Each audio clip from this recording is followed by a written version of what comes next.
Two mates, one obsession, cars. We're here to talk, drive, and occasionally bin it in the name of automotive passion. From dream garages to the latest car news, this is the Ditchfinders podcast.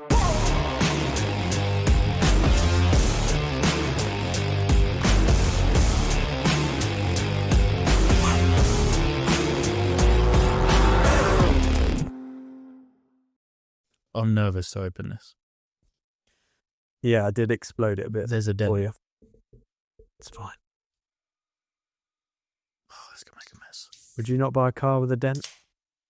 Well, you probably wouldn't, to be fair. Cheers. Episode Cheers, mate. lucky number 7. Yep, it is by far lucky numbers. Moving into ASMR. What is this? Tropical IPA. Yeah, You one of those guys? Brewdog post-punk. Nice. It's nice. Nice. Right. Episode 7. Yes, under the spotlights. This feels professional. New lighting setup. Yeah, hopefully it's not too dark. We had a new lighting setup for last time, and I was just pale white, and you were... I was trying not to get cancelled. I was not darker pale white than you. Yeah. Yeah. There we go. Although, speaking of getting Only cancelled, 5 seconds in. we tried to promote episode 6, and we got told that we were advertising.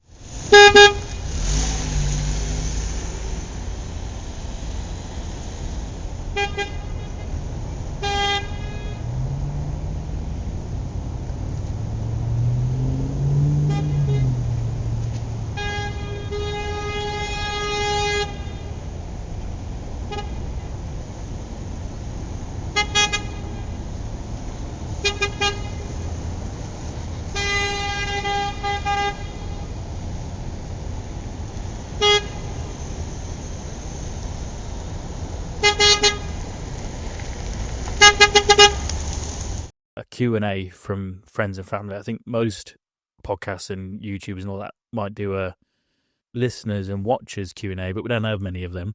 So we've asked friends and family for this episode. And we've got some good questions, I think. We have. I don't know the questions that you've been given, and you don't know the questions that I've got for you. It could go completely wrong. That's part of the fun. Yeah. However, as getting back on track with previous episodes, we're going to do a bit of the news, but this time we're going to try and skate through what's been going on over the last couple of weeks news-wise, and then we'll go into the Q&A, if that sounds good. Yeah. Nice. Do you want to go first with the news? Oh, I shall, yeah. We probably have some duplicate stories here. I think I was always, literally about to say. yeah, it's always more fun when the other person doesn't know what's coming. Yeah, because in the past we've done like a joint agenda, and we shove it across a couple of days before, so we each know what we've got on the cards. But this time, and the last time, we haven't. So this could be fun. Yeah. So yeah, a few bits happened in the last couple of weeks. I think, to be honest, this might have even been before, because last time we didn't really do a news section. We didn't do any news on the last episode, so we've got almost a month to catch up on. Exactly, yeah. So the big one for me, we're going to ignore the tariffs. The big one for me is the merger between McLaren and 47. Yes. Which we did briefly speak about. You mentioned, and I never heard of them before, but your inside knowledge in the engineering and automotive world meant that you kind of knew about this. I did, yeah. I didn't want to oversell it publicly. Well, so many people watch it. But, yeah, I did have a few inklings about this. So obviously McLaren and a startup EV company called 47 have now merged, and they're both owned, I think, majority under a company called CYVN Holdings, which is a Dubai-based investment firm. And so they've also got stakes in Neo and a few other EV brands as well. But I think the general idea is that they've merged the two companies. One's an EV brand, premium EV brand, and obviously one's a very well-established. Am I right in thinking they already owned that stake in McLaren, and then they increased their stake in McLaren or bought it entirely? Yeah. And this is a company they already owned anyway. They've then merged. Yeah. Okay. Yeah, so I think that, they did already have some stakes in McLaren, and they've increased that, and so kind of merged the two after a while. To add to this, we also did an episode where we mentioned or asked the question, would McLaren do an SUV?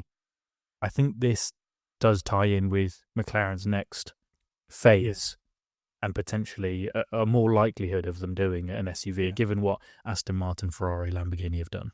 Yeah, there was a reason I asked that. I was in somewhat anticipation of it. So, yeah, I think the general word on the street is that, as part of this partnership, it's going to allow McLaren to more easily produce a competitive hyper SUV, if you want to call it. It's going to be interesting. Or super SUV. Mm. So that will obviously compete with DBX and Pura Sangways and all that jazz. It'll probably be quite good. I didn't realise that McLaren's biggest market isn't just America, it's California. Really? Yeah, that's their biggest market. I'm sure it is. And somebody said, I don't know where I got the stat from, but apparently 1 in 7 sports cars in the world are sold in California alone. Not America. Mm. 1 in 7 sports cars are sold in California. That is absurd, yeah. I think. Bloody hell. We'll have to fact check that, but that's a stat I heard anyway. Mm. It'd be pretty impressive if it is. So, we need to be a bit swift with this. So, I think we're going to see a McLaren SUV. I don't know what else might come from that, but there might be some more boring stuff. Like EVs.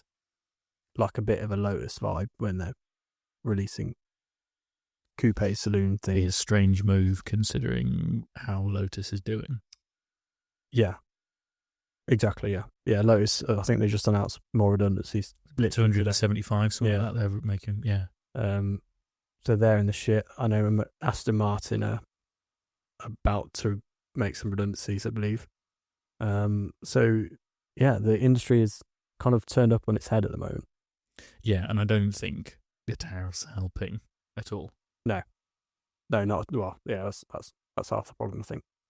That's exciting news. I saw this. It was a quick post I saw on LinkedIn. Volkswagen have been seen testing a rally-inspired Golf R. It looked cool. Have you seen this? Yeah. Oh, right. Yeah, I do. It does look cool. Yeah. So there's a bit of a rally vibe going on at the moment. Yeah, if you take in more sporty stuff like the Storato and the Dakar, but haven't Toyota just released a rally a rally kit for the GI Yaris as well? I haven't seen that. Yeah, I think they've released a rally-inspired kit as well. So I don't know whether it's not optional extra or just a body kit or whether it's a whole new thing. I've got limited information, as you can tell, but there is a rally-inspired version of the GI Yaris. Although I know it's a rally-based car, there's a more intense version. It looks really cool. Bigger, like, do you know you get the big wings on the WRC cars? Big wing, different exhaust. Rings a bell, actually, yeah. Yeah, it looks cool. So yeah, there is a rally vibe. We need a rally in the UK, don't we? If WRC comes back, there was talk of it being in Scotland. Really? Which would be amazing. We'd have to go to that. Some lower level stuff in Wales. There's a fair amount of lower level stuff, but I mean WRC proper rally would be. That would be so. There must be some parts of the UK that I think if rally does what F1 does, and that make it more accessible to more people, do a Drive to Survive rally style. I think if they made it a slightly more digestible format, because rally used to be huge. Yeah, WRC was massive, and I know it is in other countries. It probably doesn't help that they haven't got a WRC in the UK. We're gonna lose. As a result. Yeah, I'll be so down for that because rally really entices me. But apart from watching it on TV, there's not really much. It's not that accessible, is it? No, not like other sports. Motorsports. Yeah. Zenvo have previewed their new V12 engine. Have you seen it? No, I haven't. No. What's that noise? I think we're still getting questions in. Oh, we're still getting. We've got live questions. We've got live questions. Are we live streaming? Yeah, we've got live questions coming in, and it keeps distracting me. So we'll ignore that noise. Zenvo have previewed their new V12 engine. A new V12 engine in 2025. That's cool. Yeah. There's not many people doing that. Funnily enough, it's the most powerful one ever to go in a road car. Really? So up to 1850 horsepower. Jesus. Not bad. it's a 6.6 litre V12 with a EV hybrid system. Which Okay, is that why it's that much power?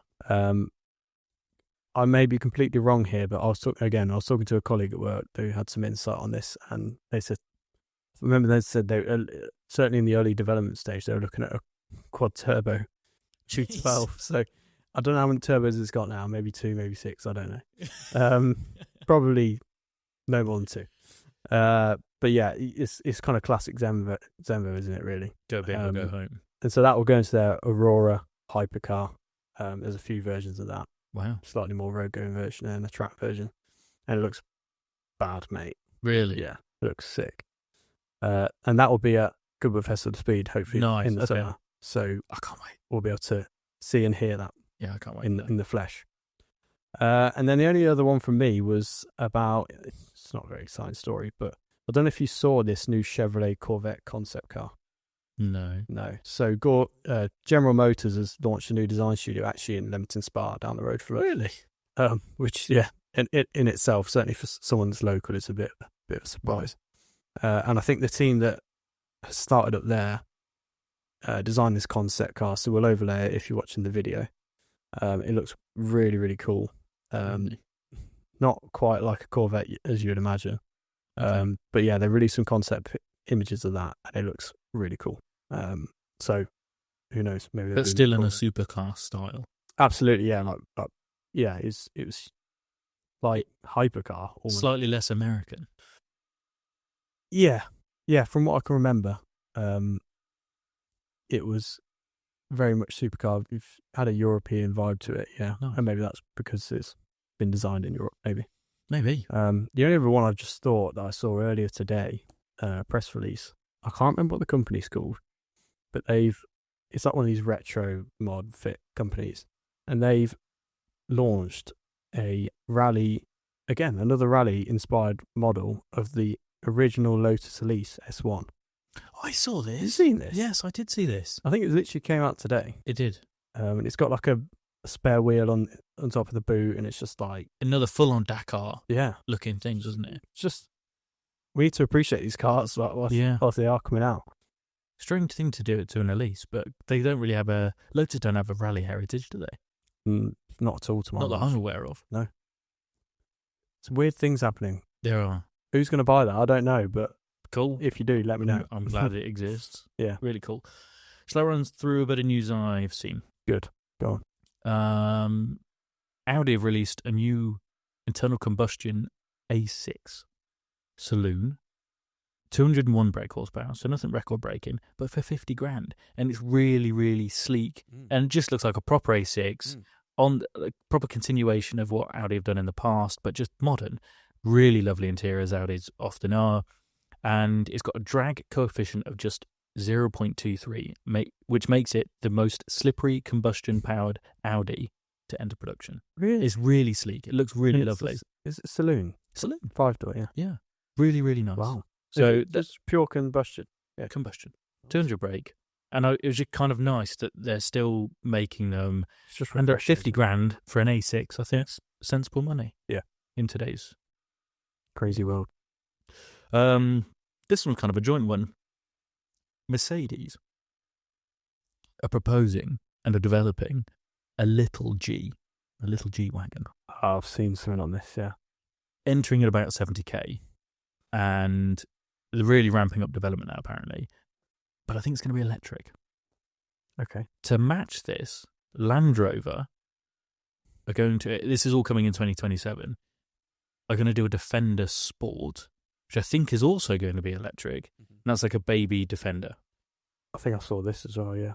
So both 2027, small, sportier versions of Defender and G-Wagon, but most likely electric. I just thought it was a bit strange, but they're both aiming for similar sort of launch times and the similar sort of market, so they are direct competitors. That's just, again, it's another one of those. I mean, the Defender 90 is not far from small. No. You don't look at it and be like, oh, I wish I could have that, but a bit smaller. Yeah, strange. But that's the whole point of it. But the G-Wagon's quite big, and what they're doing with the G-Wagon is then just, it's like the same as Samsung when they bring out a high-flying TV and then they bring out a 300 quid version. Yeah. It's just like the cheaper, but making it more accessible so people still feel like they're in the G-Wagon space, but they're opening the market up to a lot more people. I'm assuming not as small as a Jimny. Honestly, mate, the concept images, it looks like a Jimny. You're joking? Yeah. Well, over there. Yeah. It's scary. That just sounds like it just look 70 grand Jimny. Yeah. And it's electric, so yeah. Wow. Just put a V8 in it. Yeah. Let's talk about BYD. Not that we want to, but we did speak about it last episode. The numbers are crazy, right? The numbers are crazy. So we were speaking about them taking over and really investing. To give you an idea of how well they're doing, this Q1 that's just gone, so Q1 of 2025, they have delivered 9,271 cars. That's more than the whole of 2024. In Q1? In Q1. They have now surpassed Citroën, Dacia, and Suzuki. And they only launched in the UK 2 years ago. What do you mean they've overtaken? In Q1, they've delivered more cars than Citroën, Dacia, and Suzuki. That doesn't, too fair. That doesn't surprise me, but what was it? More than they delivered all of last year? Yeah, in Q1. Wow. Pretty nuts. It's multiplying, aren't they? Yeah. So they have aims to become the UK's best-selling car brand within 5 years. That's their aim. So by 2030, they want to be the biggest selling car brand in London. I still don't see many. I'm seeing more. To be fair, I don't drive that much, but I am seeing more. Yeah. Speaking of seeing more and selling more and electric cars, Polestar, I am seeing a lot more of those. Right. Seeing a lot more Polestars on the road. Now, Q1 for this year, they sold 12,000 units. It's quite a good number for Polestar.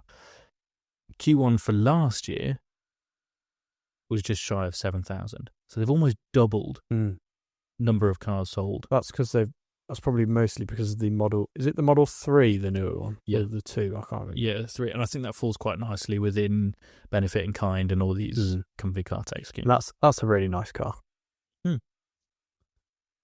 Like appearance-wise. Yes. Yeah.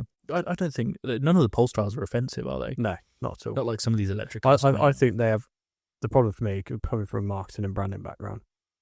I look at their branding and their TV adverts, and it's all very white and clean and minimalist, but it's almost soulless, isn't it? It is. It's so pure that it's soulless. It's hard to breed soul into those cars, though. Exactly. Maybe that's what I don't think it helps that it's got a tie to Volvo. It's not exactly the most thrilling brand on the planet. Safe, but not thrilling. Not thrilling. That about does it for the news from my side of things as well. Tell you what, I do very briefly want to talk about. Shout out Matt. He let me drive the Cupra Born, which is unfortunately another EV. Okay. Well, the only reason he let me drive it is because we went to football training together, and he managed to bust his ankle. So I thought you were going to say have a few beers, but no. Either way. Normally is that. So I had to drive him back because he was crying. But no, he wasn't actually crying. What are my thoughts? I was going to say what my thoughts were. I don't really know what they are. I tricked it into Cupra mode. Mm-hmm.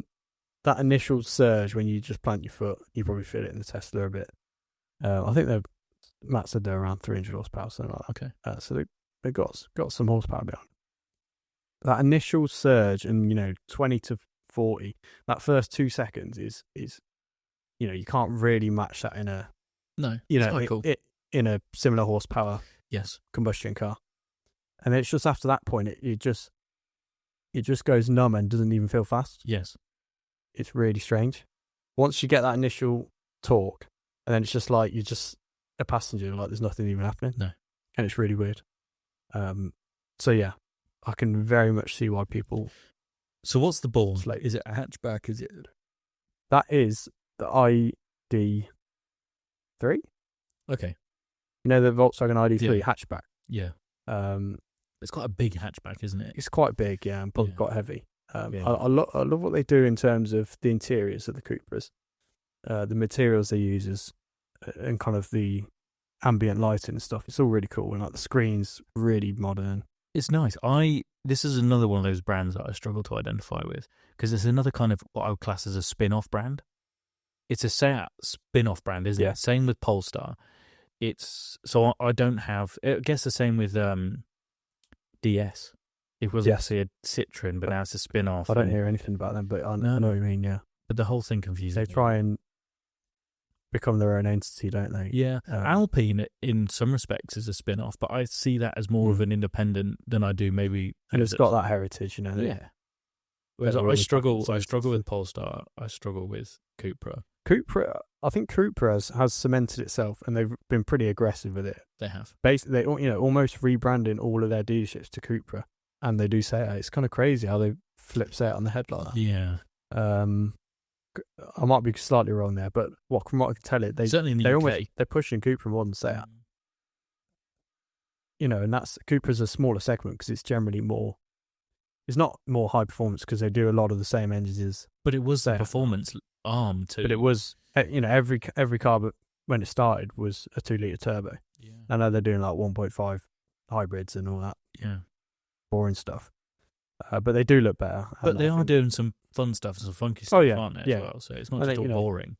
The new Cupra Leon's nice. I think some of their SUVs, if I had to pick an SUV, they're a bit more appealing than some of the others. But yeah, drove a Cupra Born. Fun for half a second, and then you get used to it. But yeah, It's nice to drive other stuff. If you wanted an EV and you wanted something with a bit of power, then that would be certainly more enjoyable than most EVs. Yeah. Nice, and still fairly practical. Yeah, they're definitely practical. Very cool. Are we going to move on to questions?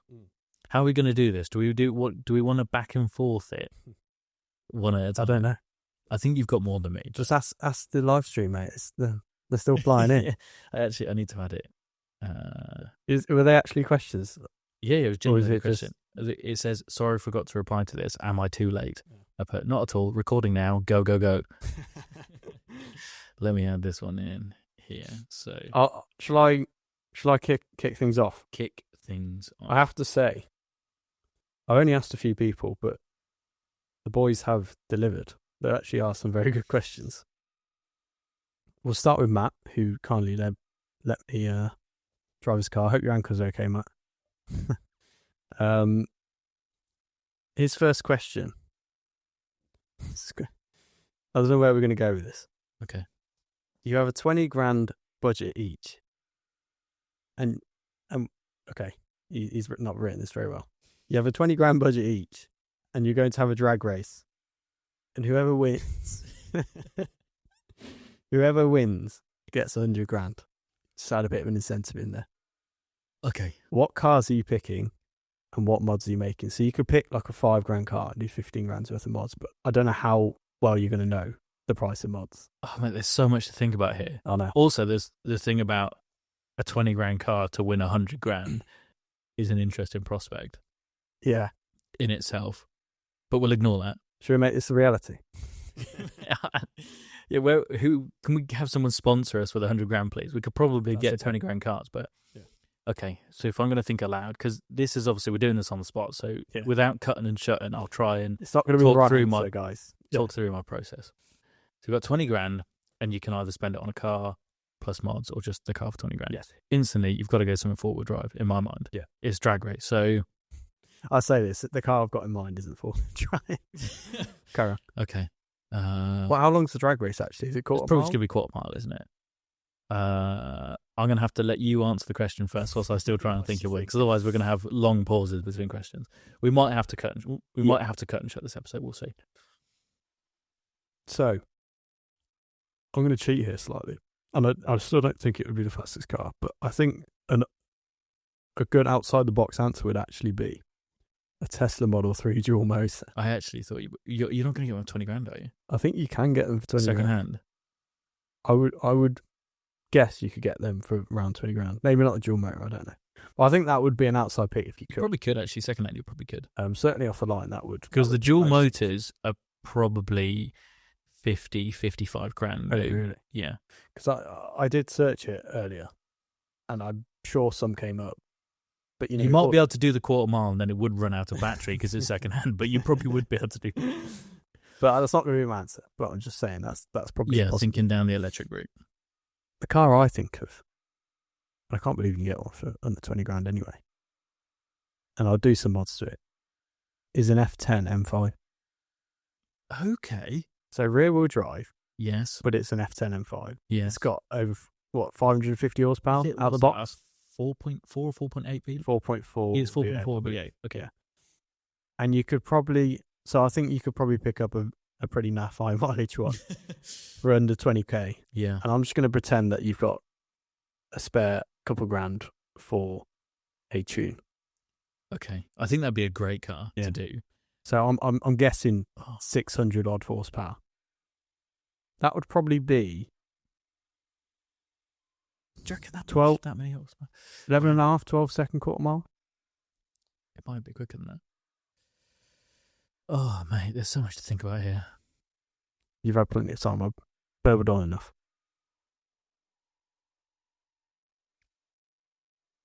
Oh, mate. You got nothing. There's a few, but there's actually a very good question. It's a tough price budget, isn't it? It is for that. I think you might be stretching the budget a bit there. Yeah, probably.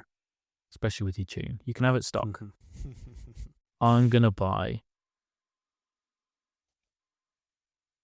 a Golf R. Going to mod the... I'm going to buy a Golf R and mod the crap out. Yeah. You can get some big numbers out of those. Yeah, and I think you could probably pick one up, a rough one again, and a slightly older one. Probably 12, 13 grand. And then you've got a healthy budget to mod. You could stage to that. Yeah. I think that'd be quite quick. Yeah. 4-wheel drive. That would be rapid, yeah. I don't know what you'd get out of that with, say 8 grand's worth of mods. Could be a close race, that. Yeah, because the only other one I was thinking was an M135i and try and stage to it. Should we just call it even and split it 50 grand each and go buy a proper car? Yeah, buy GT4s. Thanks, Matt, for the 100 grand. Cheers, dude. We're both going to buy some dodgy GT4s. Yeah. Nice. I like it. That's a very good question. Okay. I'm going to ask one from Sean.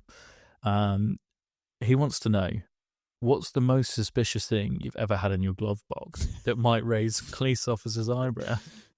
Bloody hell. I'm quite innocent, Sean, I'll be honest. In my glove box. I don't really put anything in my... I'm too OCD. I don't put anything in my I don't glove really box. use the glove box.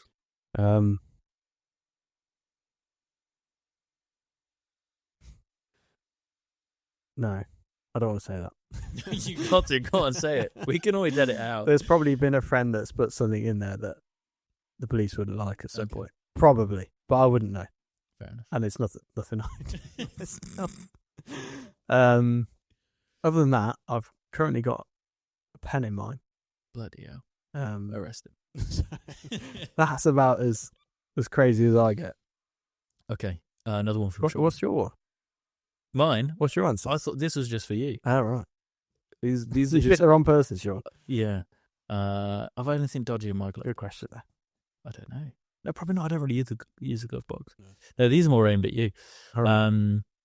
Who was more likely to bin it on a track day, me or you? You. Yeah. I'd push way too hard. Yeah.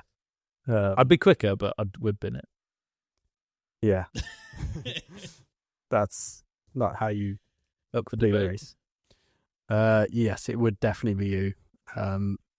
Not to say that I am a perfect driver or am too much of a pussy to have a chance of winning it, but Odds. Playing the odds. if I was a betting man, I might actually have a bet on that. Next time we go to a track day, I'll have a bet with the big footer there. Okay. We'll do one more quick one from Sean. We've got loads from Sean. What's your most controversial car-related opinion, do you think? Oh, that's a really good question. All these you have to ponder over. I know. We can always cut. We can edit. Yeah. Say it again. What is the most controversial car-related opinion? Thing is, I've got a lot, but they just Wilson disappear when you... Yeah, but there's a problem. They disappear when you're think asked about a it. question. You You think the Fiat Multipla is one of the best looking cars, mate? Facts. Oh, that's a great question. Yeah, you could really offend a lot of people Go with on. this, can you? That's usually my job. Yeah. Oh, mate, it's so hard when you actually think about it. Have you got anything? I like Teslas. That's terrible. That's pretty controversial.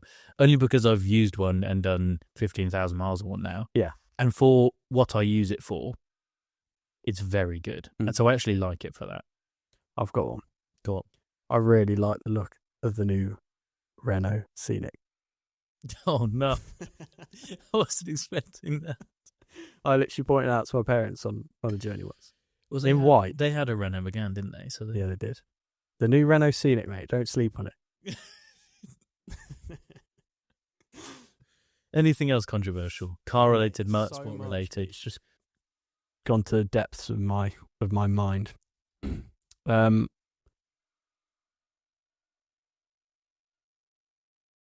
No. We can always come back to it. Keep it in the back of your mind. Yeah, that's a really good question. Go on then. What else have you got? Let's see what I've got. I'm going to randomly blurt something out this episode about that question, but yeah, it'll come to when me. it comes to me. Okay. We'll do this quick fire. Because this is another hard question. Just quick fire out. So what I can do? Dream 5-car garage. Oh, Jesus. Unlimited budget. Unlimited just quick fire. What comes to your mind? Okay. GT4 RS. Because I can have different cars for different things, can't I? So you can never beat a Range Rover. Just having as a daily or whatever. So just a standard new Range Rover, not the Sport, standard Range Rover, really, really like. So that's my kind of utility vehicle. GT4 RS. 458 Speciale.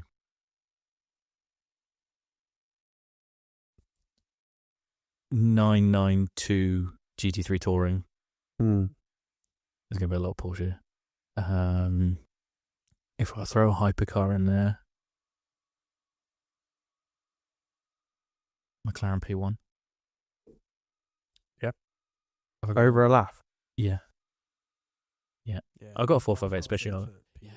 Yeah, it's more of a recent thing as well. Yeah. I was always 918. So yeah. And final car. I need another car I can get more than 2 people in. Unlimited budget. Yeah, I know, but the budget doesn't faze me. It's just cars I'm interested in. Yeah, true. Price isn't a thing. If we take price away from it, it actually helps. You've missed an absolute gem in there. So, Fiat Multipla. Yeah, that's it. No, Renault Scenic. I probably want something quite small and sporty. No, do you know what I'd have? I'd have an old Fiat Panda 4x4. Oh, I knew you were going to really old one, really shit. And that's the car. Oh, dude. I'd probably use them. Yeah, and you would like them. I would love them. Yeah. You can just buy one now, you know that. Yeah, that's probably. So what have I gone for there? I've got Fiat Panda 4x4, an old 80s one, 76. I've got a McLaren P1, a 458 Speciale, a GT4 RS, and a 992 GT3 Touring. There's some good cars in there, but some of it's... What have I missed? Go on. You've probably had more time to ponder.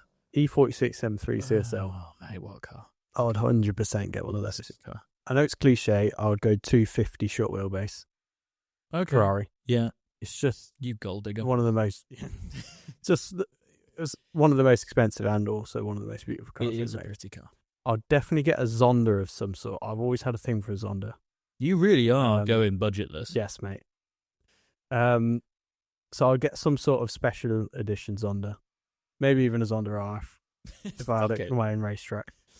250 short wheelbase. Zonda of some sort. Not too fussy. M3 CSL. I need a daily. Daily. I hear the new Renault Scenic is quite good. That would actually be a good daily, and it's a good looker as well. Right, quick fire. I would go. I'll probably need another Beamer because I haven't gone Porsche. Yeah. No, let's go Porsche first. I would get I'd probably get a 911R. Okay. Yeah. Nice. Okay. I just think they just got... Oh shit! No, I'm replacing my GT3 Touring with ST. Oh yeah. Yeah, I'm replacing it. Sorry. How could I forget? Yeah, okay, I'm I'll have replacing to it. go R. I just think the 991 it just appeals to me more. I know it's not as good a car, but it appeals more. I'll go 911R. Okay. And then I would go. I might just go for another just crazy car. I would go. Tell you what I would go. Daily. Yes, definitely. Alpine A290. Oh, Daily. nice. That's my Fiat Panda. Yeah, that is. That's another confession of mine. I've got a very big soft spot for a Renault 5 or an Alpine A290. Very cool. I like it. There's two good garages there, and we haven't crossed over. Not For a change. That's surprising. You should have picked an M3 CSL. Yeah, I lost it for you, mate. Yeah, thanks, mate. Right. Whose question was that? That was really good. That was Matt's. Was it? Yeah. Another one of Matt's? Yeah. Very cool. Here's another one from Sean. Okay. Big fan. It's your final road trip. Once you get home, that's it. No more driving ever. It's just you and your car with one spare seat. Who do you pick to be passenger? Last ever road trip. Oh, for the road trip, yeah. Usually we focus on the car. But this time, there's a person. So, final road trip. Once you get back, that's it. You're not driving anymore. Maybe you're old and that's it. It's your last ever trip. Yeah. You have one seat next to you. Wow. Who's that passenger for the last ever drive? Is this like anyone in the world? Well, he doesn't. Or like your girlfriend? It's open to interpretation. Yeah. Wow. Well, it's definitely not you. You would be up there, to be fair, so I'll give you that. But if it could be anyone in the world. Yeah, sure. Let's give us anyone in the world answer and a somebody you know answer. Yeah, somebody you know. Yeah. It's somebody you know. I genuinely would probably pick you. That's nice. Yeah, that's lovely. As long as you don't complain about the rider not being faster. And anyone in the world. Yeah. Well, I guess we're going to go alive. Yeah, let's keep it to alive. Somewhat realistic here. Yeah. Bloody hell.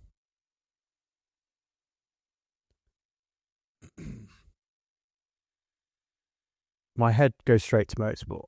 Does yours? Yeah. Yeah.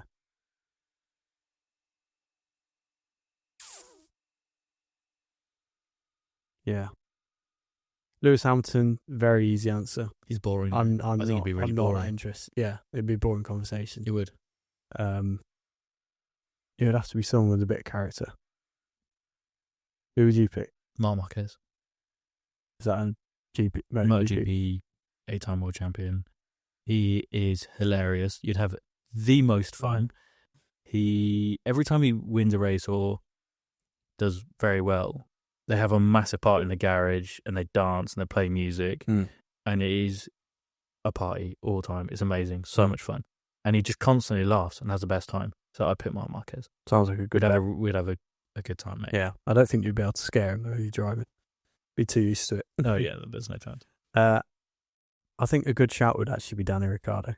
That is a very good shout. You know you're going to have a good time.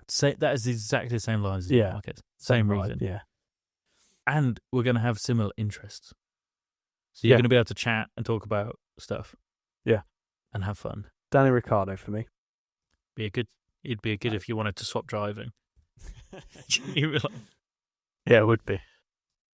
Good question. That's a good question, yeah. Have we answered? Oh, you've answered. Yeah, you answered. Mate, I've got loads more questions. Go on, shoot. It's got so many friends. This is a good one. I've only asked Matt's question so far. Another one from Matt. Who's the better driver out of you and Tom? Define better. Exactly. Safer. Me. That's up for debate. I think. So I know my answer, but I've got a case to fight against that. I can fight for either one of us on any subject, on like any way you define it. Yeah. So safer, potentially you, because you take less risks. Mm-hmm. But I have done Rosper and a gold certified Rosper. And there's a high level of safety and awareness that comes with that, and the ability to read the road at an advanced level. Wow! That actually might counteract that. Were you a prefect at school? No, I'm too dyslexic for that. then from a speed point of view, I think without any boundaries, like if we go-karting, speed's there or thereabouts. Yeah, it is, yeah. See, that's a hard question. I think there's an argument for either one of us. Do you want to hear my answer? Yeah, go on. You're just going to say you. My answer is, who's the better driver? And I think that I interpret that as competent and fast. My answer is you. Really? But we did go to, I forgot the name of it now. What was that little sprint track? Kerbera. Yes. And we took, obviously there's quite a few of us in MX-5s. Yes. And we took your MX-5. And I'm pretty sure that I had the fastest time out of the two of us on the day. I think you did. By about a tenth of a second. Yeah. Around a 40-second lap. Yeah. There wasn't much quality going on that day. It was good fun, though. Yeah. It was really good fun. But I would say you. I think you're a bit more used to it. You've done more track days. And yeah, you take educated risk. Is that a phrase? Yeah. Yeah. I think so. I like to make progress. Exactly. Yeah. Yeah. I think with also getting the car out of shape and all those sorts of things, I'm more comfortable because I just do it or have accidentally been put in situations in which I've had to save a car once or twice. Yeah. I've been in the car that once. Yeah. Good question. Yeah. Good question. Here's one for you. Another Sean question. Have you ever seen or experienced something that completely shifted the way you thought about driving or has affected your driving? That's deep. So ever experienced or seen anything? That could be anything, I guess, from something just like amazing driving to a crash or to something you're in awe of or scary, I guess. I think the first one comes to mind for me, and it wasn't that dramatic, really. But I was on the way to work, going up the dual carriageway, just going at 70 miles an hour in the fast lane. And it was one of those where all of a sudden there's a traffic jam. There's just stopped cut. Yeah. And you take your mind off the road for half a second, and then all of a sudden it's stopped, and I've probably got 50 metres to stop from 70. Yeah. And luckily I was in a brand new company car with good brakes. But it was at the point where I was braking, I had to swerve onto the middle reservation. And fuck knows how I didn't hit that back of that car. I had a really similar experience. I was going down to Brighton. It was actually an ex-girlfriend and her family we were going down with. And her dad was in the car in front in a CLA estate, new. Mm-hmm. And I was in a 2004 Audi A3, my first car. Same situation, but I was following him and I couldn't see anything much else in front because I was looking at him. And I was a young driver, so I was inexperienced. I literally passed, this was in the December and I'd only passed in the July. So I was relatively new to driving still. So my first kind of probably big trip as far as Brighton in one go. I'd probably say within 6 months I've been driving, 5-6 months I've been driving. And similar situation. But what didn't help is he saw the traffic was stopping, anchored on. So I anchored on, but then he pulled out. And then there was just a stopped car in front of me. And there was nothing. And luckily, it would have just been in the means, and I would have hit it hard. In the meantime, I managed to look in my mirrors, saw there was enough room, and pull out. Oh, really? But I flew past the car whilst braking, so I would have hit it. Fucking hell. That was the sketchiest thing. That changed how I drove. And that recalibrates. You know, all this bullshit about 2 chevrons that you see, like, whatever. Yeah. I always keep a good distance from the car in front after that point. And it's so true, especially in the web. You can never, you feel like you're safe and in control. And then something like that happens, you're like, right, I'll give a bit more distance now. And it does stick with you, doesn't it? That came straight to my mind. It's always stuck with me. So from like a driving safety point of view, that's what comes out basically. Nothing else really shouts me in that sense, from like a spectacle or anything like that. But what about you? Just from being in cars with people, whether that be, funnily enough, my dad or Amy's dad, actually, the ability to push a car to certain limits that I wasn't capable of before, but I kind of learnt just by proxy or or experiencing it, or whether it's from the passenger seat or watching it, Yeah. and then trying it out for myself, that I probably wouldn't have done so beforehand, and helped me push further ability to drive. And that's both actually from a speed point of view and a safety. My dad's more aware than I thought from a safety point of view, because he is quick and does like to play both in cars and motorbikes. And so, but his awareness is probably something I admire. Yeah. And have picked up on. Yeah, that's not a bad answer. This is a good question. Another one, I think it's the first one from Luke. Top 3 iconic movies / video car games, including the livery. This is so hard to narrow down to 3. Yes, I can think of quite a few immediately. The first one, always,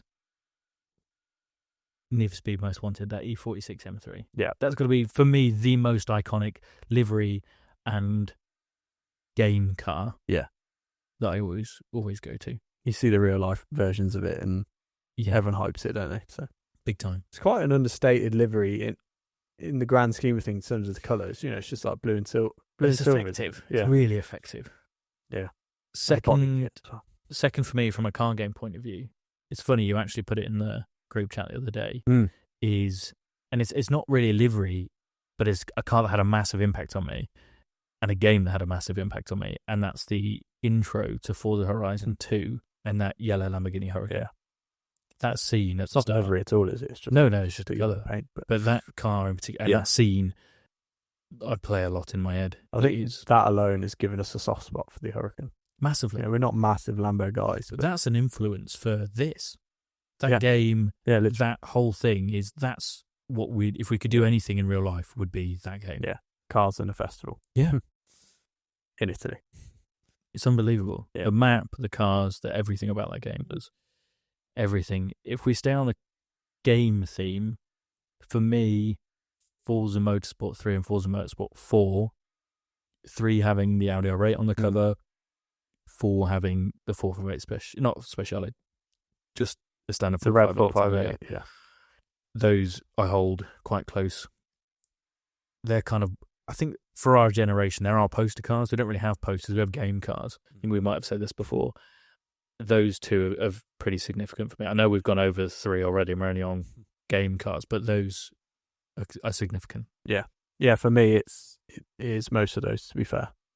A lot of Need for Speed stuff. I think Tokyo Drift was, as a film, the one that stands out to me, because there's some pretty crazy liveries on that as well. The orange and black RX-7. Mate, when I saw that at cinema for the first time, I didn't know it was an RX-7 at the time, but because it's got such a big body kit on it. Yeah. I was just in awe of it. I was like, what is that? With the big chrome wheels as well. Mate. So that, and even the red Mitsubishi Evo in that film is just so cool. There's some real standout things in that film. I used to love Evos.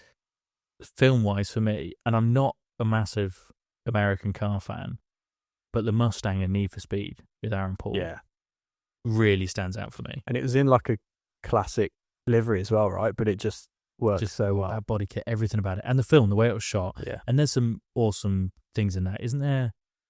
There's Sesto Elemento, there's Koenigsegg's, there's some really obscure stuff in there. Maybe, I think there's like Ascaris, and there's a Celine in there. Celine S7, do you remember that? I remember that from Test Driving Limited. Yeah, Test Driving Limited. Was there an SLR in Test Driving? There probably was, yeah. The 4GT was the poster car. That was it. Yes, mate. The original 4GT was cool. Project Gotham Racing 3 was a big one for me. I played that, yeah. Was that an F40 on the cover? Might not have been. I remember having an F40 in the game. Maybe it was the previous Project Gotham Racing. I had number 4. Did you? I think the poster was like just a big wheel. Yeah, PGR3 was kind of that was before Xbox 360. That was just Xbox. PlayStation 2, I played a lot of Need for Speed Underground. So that was all like neon lights underneath cars. It was like Nissan Silvias and all that sort of stuff. And Nitros and like all that sort of stuff. Need for Speed Underground 2 was an epic game. Midnight Dub Customs, I played a lot.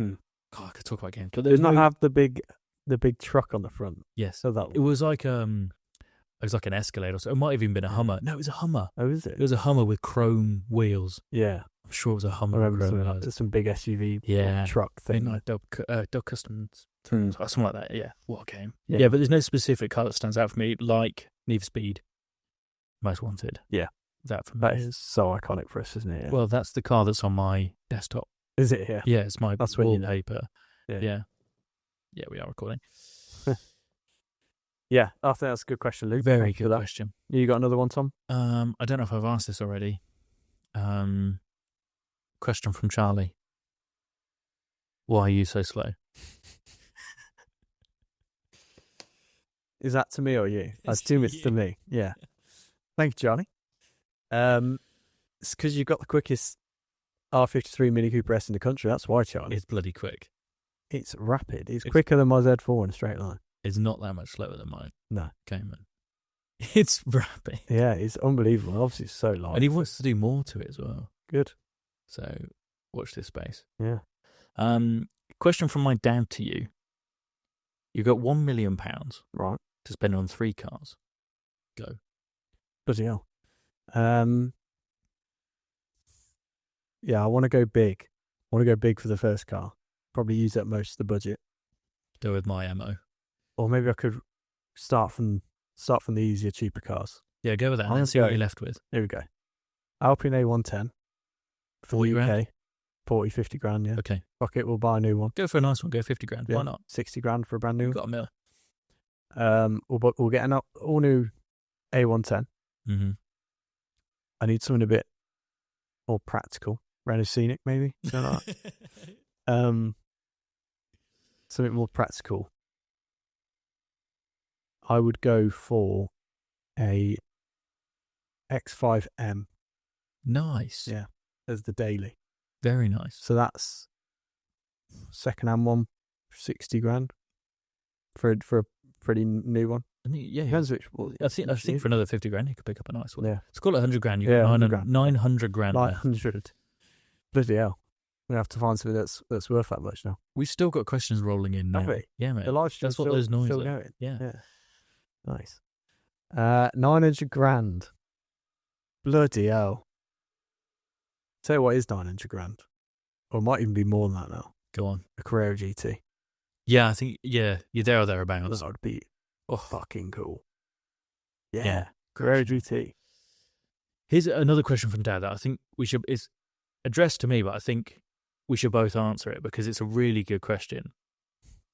If you could only buy one car to keep for the next 20 years and you have to use it exclusively, Wow.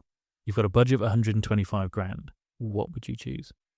So you've got one car, it's all you can use, 125 grand, but you've got to use it for the next 20 years. That's tough.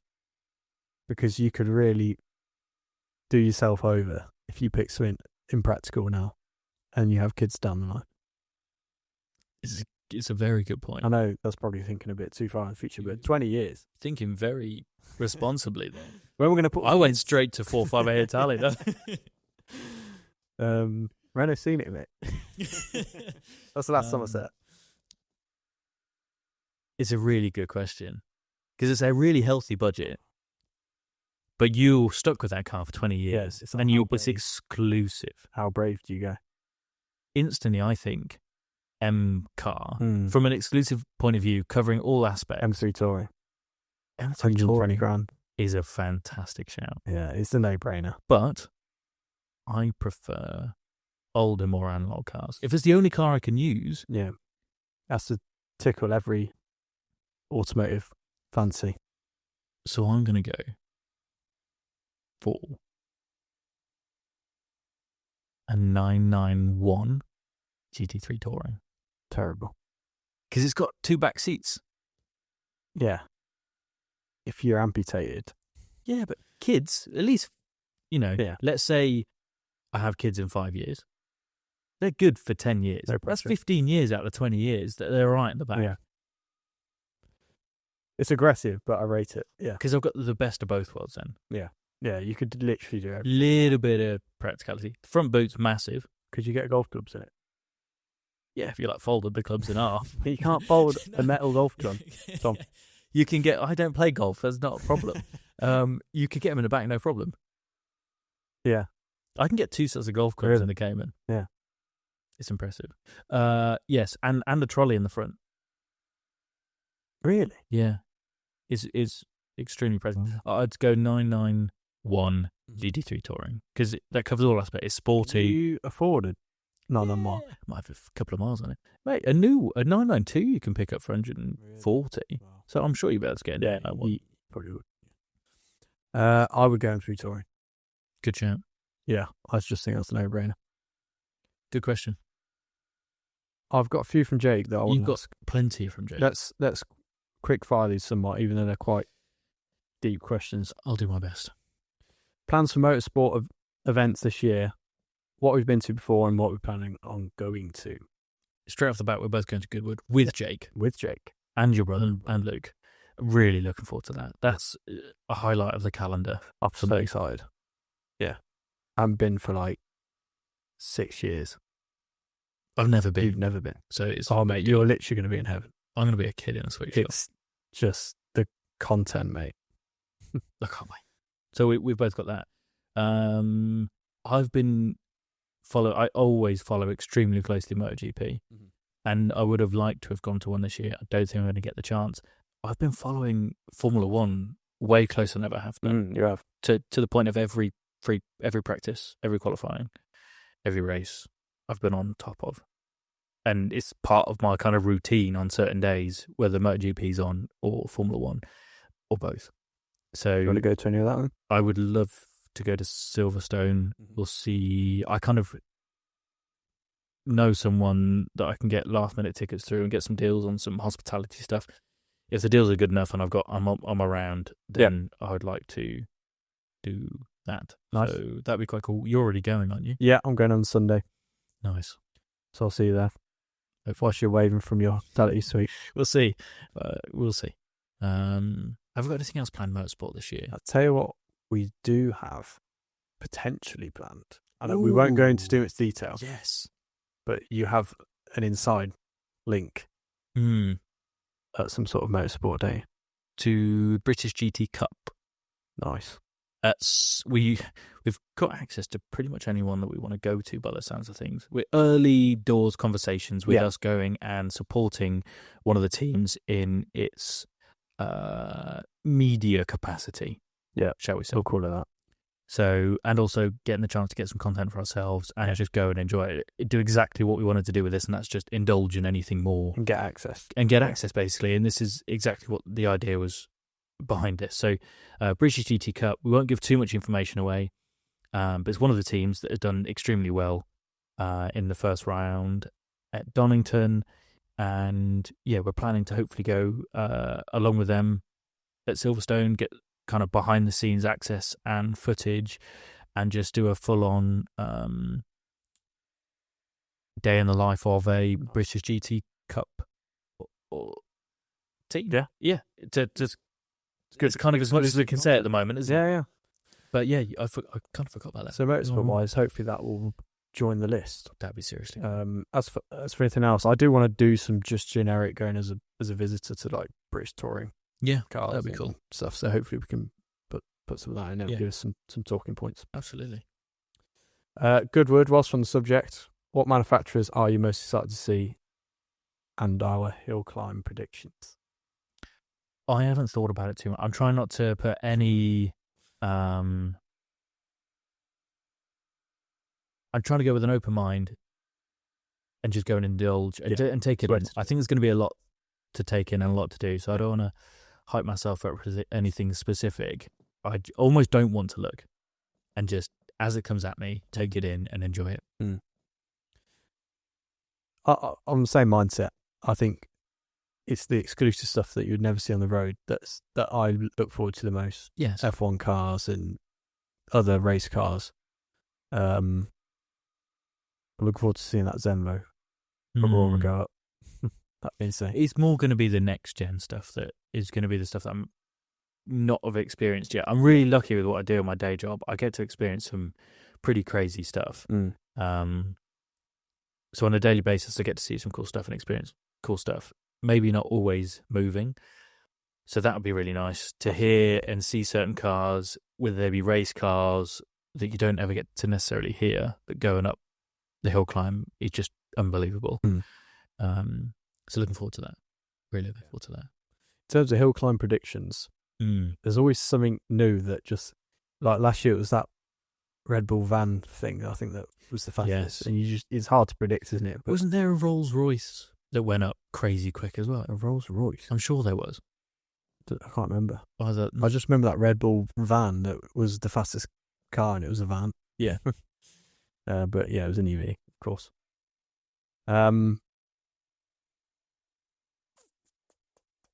What else we got from thoughts on Mini as a brand? Have they kept their British heritage, or are they following the crappy zero personality trend of other big names? I think they're doing quite well, actually, to stay Mini to a degree. I mean, I pass the factory in Oxford every 2 weeks. I literally drive right next to it, drive around it, and it's quite nice to see. Almost closed down at one point, didn't it? Yeah. So that's quite nice. So I still have an attachment to Mini because you had a couple. Dad sold a lot of them. It was almost exclusively a second-hand Mini dealer. And then to still have that with news of Nissan and other manufacturers halting or stopping production in the UK, it's still nice that they are manufacturing in the UK. Yeah, I think that's a strong point in terms of keeping their heritage. I think they're obviously moved away from a lot of their design language. I think they have with their bigger stuff. It's kind of not in the same way that BMW have. Do you know, we were talking about last episode, if you take the badges off certain cars, I think if you take the badges off a Mini, you're going to know it's a Mini still. You're right, yeah. I think, I don't know if you've seen the new Cooper hatch. It is quite different in terms of it's mainly the headlights and the rear lights. They're not like, got all the circles like they used to. But it does look like a modern evolution of... It does. I don't think it looks as good. No, I agree. You can still see a Mini behind there because it's still got that boxy shape. But, yeah. I've got a soft spot for Minis in general. I don't have much familiarity or much to say about the new stuff. If I was to buy another Mini, I'd go and get another F56 probably. Amy had it when she had an F56, didn't she? Yes. But not a JCW or Cooper S like yours was, although it was the full body kit. And it was lovely, really well spec'd. That went in for service or something. She got a Mini E as a courtesy car. That was still very much Mini. I mean, the range was awful. I had like 120 miles on it. I think they were 145 or something. But it was horrendous, considering her work was, I want to say 40 miles and then 40 miles back. So that's 80 miles. When realistically, what was left of 120 miles is probably more like 100 miles. So it's a bit touch and go. Yeah. When at the time we never used or lived with an EV, you're not quite sure of the infrastructure or how to charge or any of those things. So that was quite old now. That was a bit, yeah. Minis. A bit strange at the time. And that was a good, probably 3-4 years ago. But yeah, I still think Mini's very much still Mini. Thoughts on manufacturers such as Ferrari and Porsche having their prestigious ordering lists, where people can only purchase the new car once they bought X number of previous models. We can't really relate to this one, but we understand it slightly. Yeah, Ferrari's kind of always done it. Yeah, and Ferrari's far more of a prestigious brand, so I kind of get it. In some ways, it's no different to being on the list for a Rolex. You kind of, not that they necessarily have a pick list for certain clients, but each of their dealers do. So it's similar in that respect. Yeah. And you need to have bought so many to get, I don't necessarily agree with it, but also it's one way of keeping value, hyping up cars. It's probably a net positive for the industry. Yeah. And you can see why they do it, because it's unfair for someone to have bought Ferraris all their life and then someone comes in and just gets an 812 competition. Yeah. Just because they got the money. Yeah. Get that slot. But also as well, you've had to not only just buy all those cars, but you've had to build a relationship and look after those cars and not flip them, not put a horrible wrap on it, all those things. You've got to be a respected client in some respects. And if you're in the high-end market, that's part of it. You want to feel exclusive. You want to feel... So in the high-end market, I don't have a problem with it. Yeah. It doesn't affect the everyday person, does it? I think Porsche and Ferrari, the culprits. Also, it's not to say that if you do have the money, you can't buy one secondhand, or that you can't get into similar cars. I just think the only time it would be a bit annoying is some of the 911s when they're not necessarily limited run. And it's Yes. like, mate, I've got money, I want to buy one, and you won't let me. Yeah, I don't necessarily agree with it for Porsche necessarily. No. But I get it more so with Ferrari than I do anybody else. Yeah, I know what you mean. I think it's baked into their brand, and I think they do it better than anyone else too. Yeah. I think we're pretty agreed on that. Anything else from Jake? There probably were a couple others, but we don't want to extend the episode too long. Go on, run through them. Affordable cars, i.e. 10 to 20k, that are becoming great investment opportunities. I always think old car, low mileage in that price bracket. 10 to 20k is really hard, because I think anything that's going to be appreciating is probably already over that now with what cars are priced at nowadays. I think that bracket's really, really hard. I think they seem to have come off a little bit, and that's the E46 M3. If you can get a really nice one for kind of 20, 22 grand, they might do something still in the future. And keep the miles about where you picked it up. But they're few and far between that aren't Sky Miles and wrecked. Or a cab. I think you just got to look niche and appreciate, like a car that's appreciated a lot and is somewhat in demand. Niche, pick up a clean model, clean engine, fairly low miles, and keep it that way. It's probably going to do. I think if you look at these fast Fords that are now skyrocketing, if you look at generation, you want to start looking at the generation after or two. Start looking at those cars that at the moment they talk about an XR6 or a Cosworth or whatever, a Ford Focus RS Mark II, that were, probably 10, 15 grand at one point, if not lower, and they're now 30, 40 grand. Yeah. That if you start looking at the next generation of cars or people and what cars they were into, I think that's a safe bet. Cars that people, when they were our age, that they couldn't afford, but they now can. Yes. They come back to them, and that's where the demand comes and the price goes up. Absolutely. So not many specific examples there, but I think that's the general philosophy behind that. Your how-to guide. It is. And then I think one more. Jake's in a conundrum at the moment. We've always spoke about this offline. Yes. So he's looking at his next car. He's looking at BMW 330Es, plug-in hybrids. But he's also looking at something like an Audi S4, which we are both big fans of. I think unanimously, we can both say you should go for the S4. Yeah. Mate, electric cars are coming. You're going to have one eventually. Get the fun, stupid car now, whilst you can. Yes. The question's deeper than that, but that's our quick answer. Imagine if you think it's expensive to run now, what it's going to be like in the future. Yeah. So buy it. And I think Jake made a good point. The plug-in hybrid 330e, the way technology goes with EV and plug-ins and stuff, it's just going to look very outdated. And it probably already does look very outdated. Yeah. And so is there going to be demand to buy that when he's trying to sell it? And it's going to lose some money. S models and RS models on Audi seem to hold value. Oh, they're unbelievable. Even like the 2013 14 S3s, they're more than what Jake bought his S3 for. It's just ridiculous. Yeah. Mad. I think that's it from Jake. Okay. This is from Joe with the Boxster that came on. Yep. The North Wales trip. He says, what car has the perfect balance between being useful for everyday driving and still being fun in the summer, but it has to be practical-ish? We kind of cover that, I think, with M3 Touring, if there's no budget involved. The S4 Avant, I think, really does cover that. Is there anything else from practical but still sporty, still fun, that can be used? It's fun in the summer, still something special in summer, but it's practical and you can use all year round. Yeah, it's hard when there's not necessarily a budget. Yeah. You can think of quite a lot. I think BMW saloons in the States are good. NEM car. Because every BMW is just built to handle well. Do you know what I mean? They just feel good.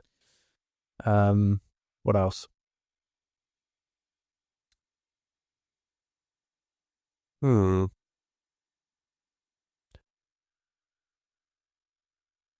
don't know. To still be practical-ish, it can't have two seats, can it? No, exactly, yeah. Yeah, it's got to be something with a bit of room. So I guess 992 GT3 is the answer. Yeah, a Porsche 911 with 4 seats. What about Correct. I forgot the name of it. Aston Martin Rapide.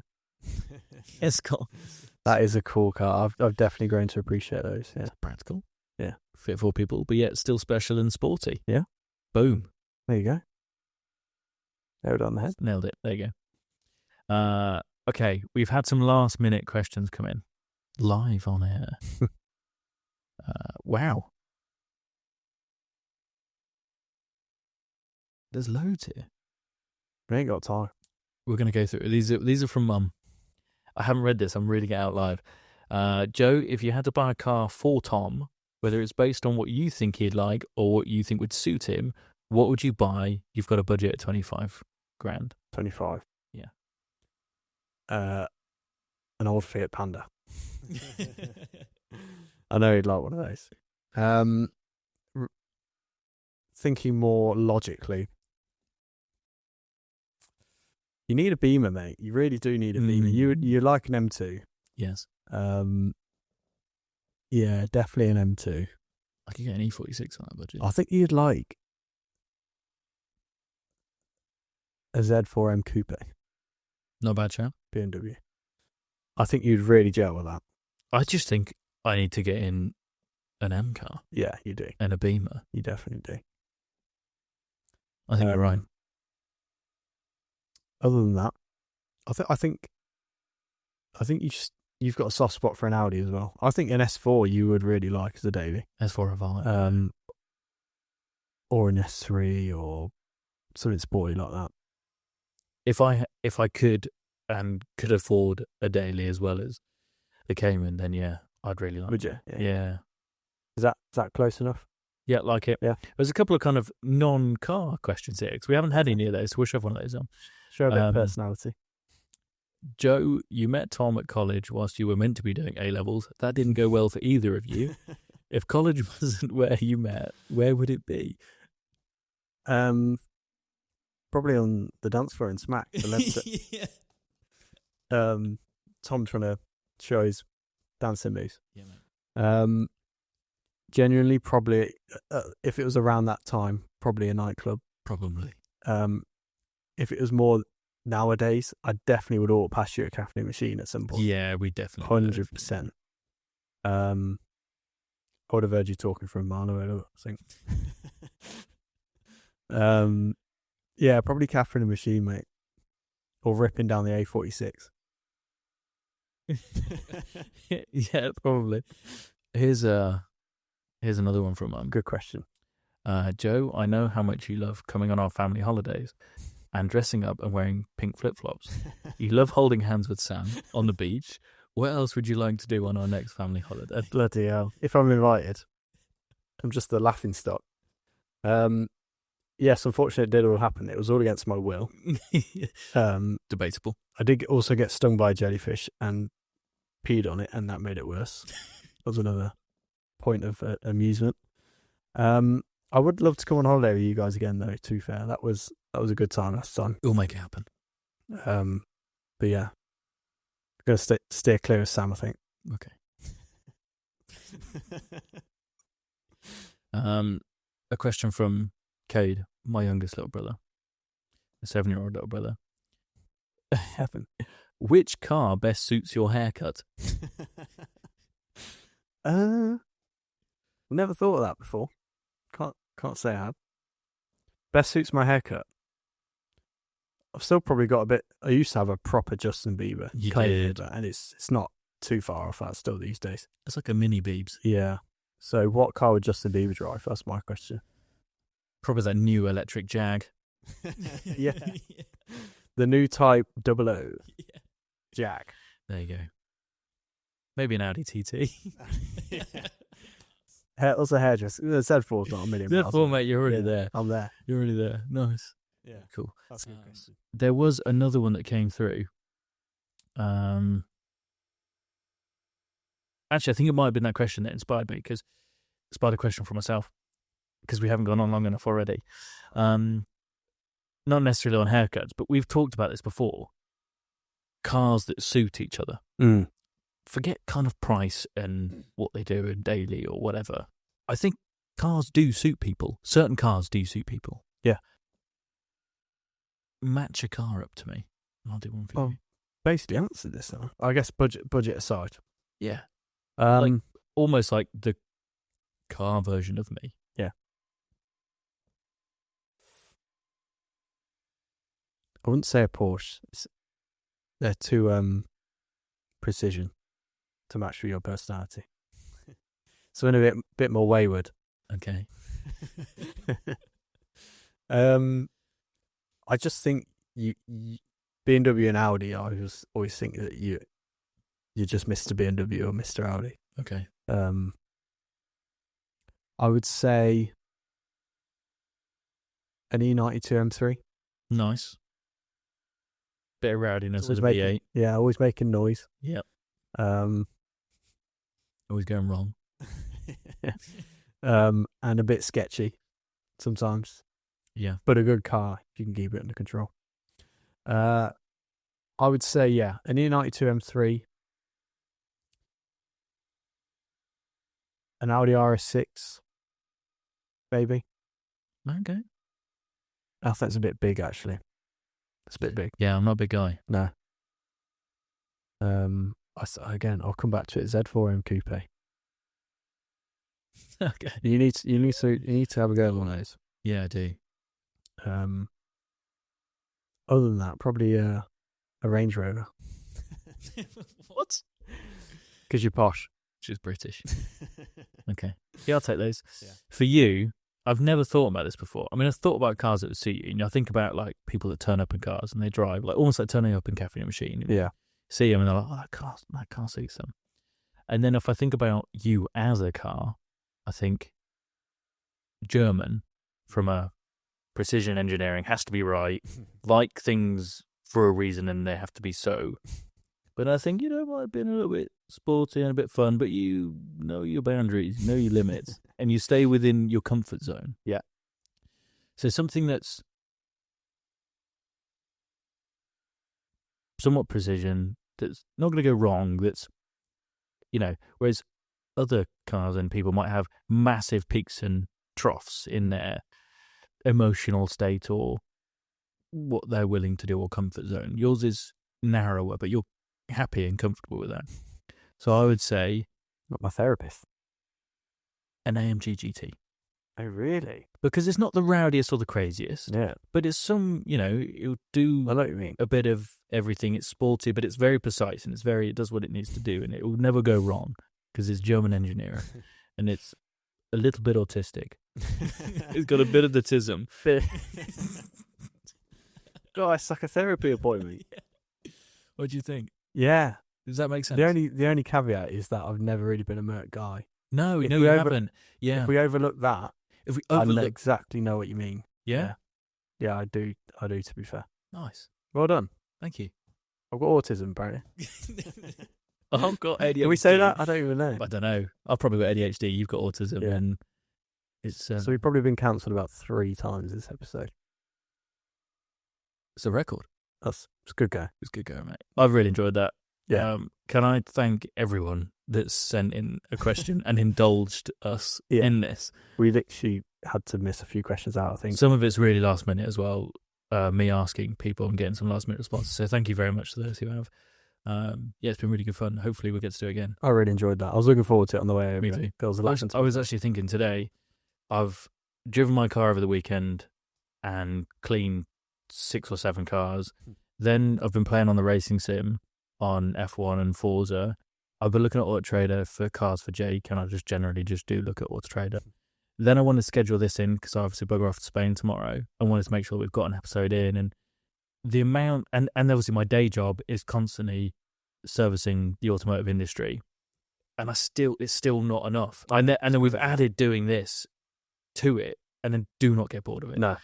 So it's got a bit of a realization that actually this is just what I love doing. Exactly. Yeah, follow your passion. Very much so. Thank you, everyone. Again, if you are watching or listening, especially thank you to those who have indulged. Yeah. And anyone else who's watching that isn't our friend or family. So bits of questions. Yeah, please do. We'll answer them on the next one. Thank you very much. Good. Thank you, guys. Bye. Cheers.